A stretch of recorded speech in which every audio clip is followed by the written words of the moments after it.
ان اللہ یأمرکم، بے شک اللہ تعالی تمہیں حکم فرماتا ہے، ان تؤدوا الامانات الی اہلھا، کہ تم امانت اس کے اہل کے سپرد کر دو، جو امانت کا اہل ہے اسے امانت دی جائے۔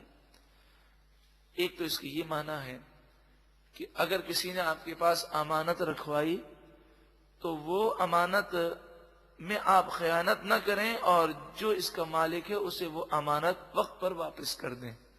یہاں پر یہ بھی عرض کر دوں، امانت میں شرعی قاعدہ یہ ہے کہ اگر کسی نے 1000 روپے آپ کو امانتاً رکھوائے تو آپ اس کی اجازت کے بغیر اس کو استعمال نہیں کر سکتے۔ ایسا نہیں ہوگا کہ آپ استعمال کر لیں اور پھر جب وہ مانگنے آئے تو دوسرے 1000 روپے دے دیں۔ اگر ایسا کیا تو آپ کو اس سے معافی مانگنی ہوگی۔ ہاں، اس کی اجازت ہو تو امانت کو استعمال کیا جا سکتا ہے۔ دوسری بات یہ ہے کہ یہاں پر دوسرے معنی بھی ہیں۔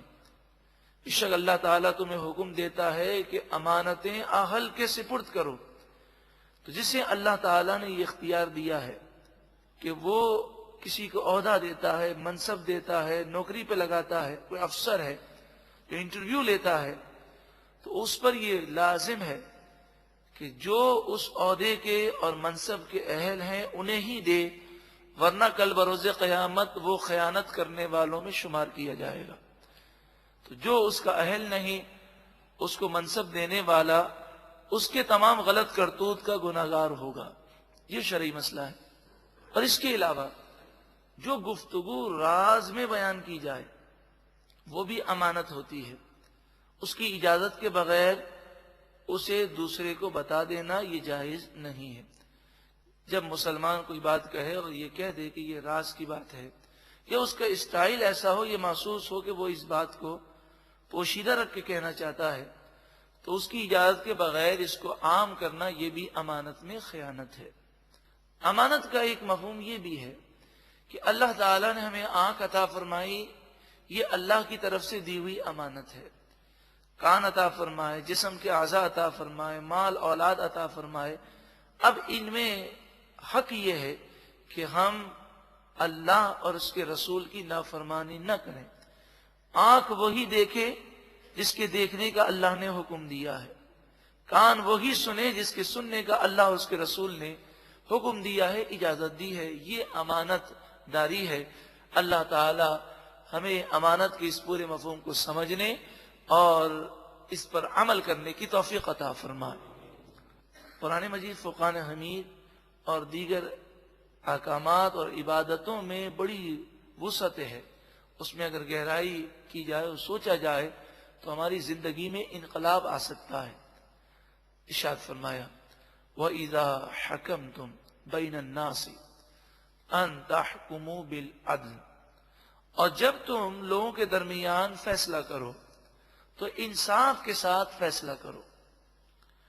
اس آیت کریمہ میں حکام بھی مراد ہیں کہ حاکم جب فیصلہ کرے تو انصاف سے کرے۔ عدالت اور کورٹ کا جج بھی مراد ہے کہ وہ فیصلہ کرے تو انصاف کے ساتھ کرے۔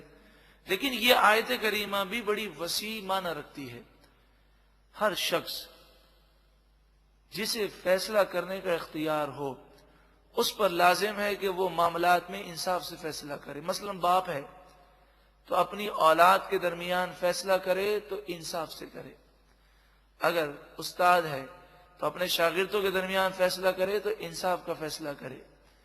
اسی طرح ہر معاملے میں، اور اس معاملے میں جب فیصلہ کریں تو یہ نہ دیکھا جائے کہ مجھے کون عزیز ہے، مجھے کون محبوب ہے، اور یہ بھی نہ دیکھا جائے کہ کون میرا قریبی ہے، بلکہ یہ دیکھا جائے کہ حق پر کون ہے، اس کا ساتھ دیا جائے اور اس کے حق میں فیصلہ کیا جائے۔ ان اللہ نعم ما یعظکم بہ، بے شک اللہ تعالی تمہیں بہت ہی پیاری نصیحت فرماتا ہے۔ یہ کتنی پیاری باتیں ہیں، ہے کوئی اس نصیحت پر عمل کرنے والا؟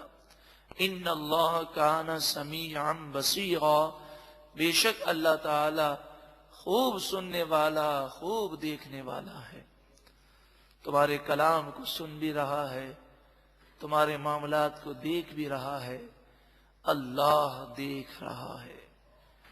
یہ جب تصور قائم ہو جائے تو گناہوں سے بچنا آسان ہو جاتا ہے، گناہوں سے نفرت پیدا ہو جاتی ہے کہ وہ میرا خالق اور مالک دیکھ رہا ہے جو گرفت کرنے پر قادر ہے، ساری نعمتیں اسی کے قبضہ قدرت میں ہیں، وہ جسے دینا چاہے کوئی روک نہیں سکتا، اور جس سے ناراض ہو کر لینا چاہے تو کوئی لینے سے نہیں روک سکتا۔ دنیا کے لوگ جن کی خاطر ہم گناہ کرتے ہیں، یہ نہ ہمیں کچھ دے سکتے ہیں نہ لے سکتے ہیں، اللہ دیکھ رہا ہے۔ اس کی تصور قائم ہو جائے۔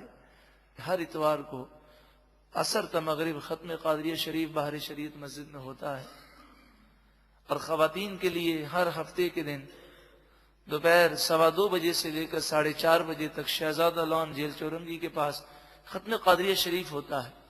ختم قادریہ شریف کے اختتام پر اللہ تعالیٰ کے مبارک ناموں کا ورد ہم کرنے کے بعد جب اس ورد کو دہراتے ہیں کہ اللہ سب سے بڑا ہے، اللہ دیکھ رہا ہے، تو میں اتنا عرض کروں گا کہ وہ روحانی منظر ہوتا ہے کہ آپ خود اس کی روحانیت انشاءاللہ محسوس کریں گے۔ ان اللہ کان سمیعا بصیرا، بے شک اللہ تعالی خوب سننے والا، خوب دیکھنے والا ہے۔ یا ایھا الذین آمنوا، اے ایمان والو، اطیعوا اللہ، اللہ کی اطاعت کرو، واطیعوا الرسول، اور رسول کی اطاعت کرو، وَأُولِي الْأَمْرِ مِنْكُمْ، اور تم میں سے جو حاکم وقت ہیں ان کی فرما برداری کرو۔ یہاں پر مفسرین نے بڑا طویل کلام کیا، اس کا خلاصہ یہ ہے کہ اللہ اور اس کے رسول کی اطاعت کرنا لازمی ہے، اور جو اولی الامر ہیں یعنی حاکم وقت ہیں، ان کے قوانین اور ان کے حکم اگر اللہ اور اس کے رسول کے خلاف نہ ہو تو ان کی فرما برداری کرنا بھی ضروری ہے، اور اگر کوئی قانون شریعت کے خلاف ہو تو پھر شریعت کی بات مانیں گے، حاکم وقت کے قانون کی پرواہ نہیں کریں گے۔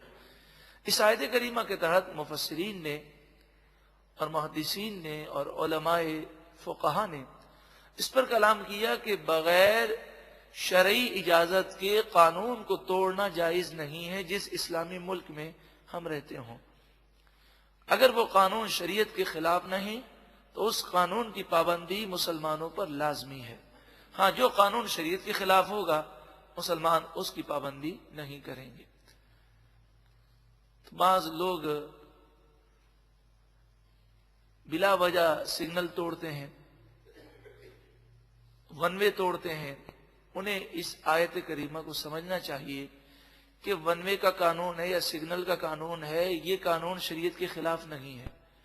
تو چاہے رات کا وقت ہو، چاہے ٹریفک بند ہو، اگر سگنل کو توڑا جائے تو یہ ہمارے لیے بھی نقصان دہ ہے اور دوسرے کے لیے بھی نقصان دہ ہے، اور ویسے بھی شرعی طور پر جائز بھی نہیں ہے۔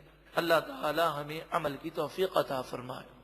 فَإِن تَنَازَعْتُمْ فِي شَيْءٍ، پھر اگر تم کسی معاملے میں تنازع کرو، تمہارا آپس میں جھگڑا ہو جائے اور کوئی یہ کہے کہ میں حق پر ہوں، دوسرا کہے میں حق پر ہوں، تو فیصلہ کون کرے گا؟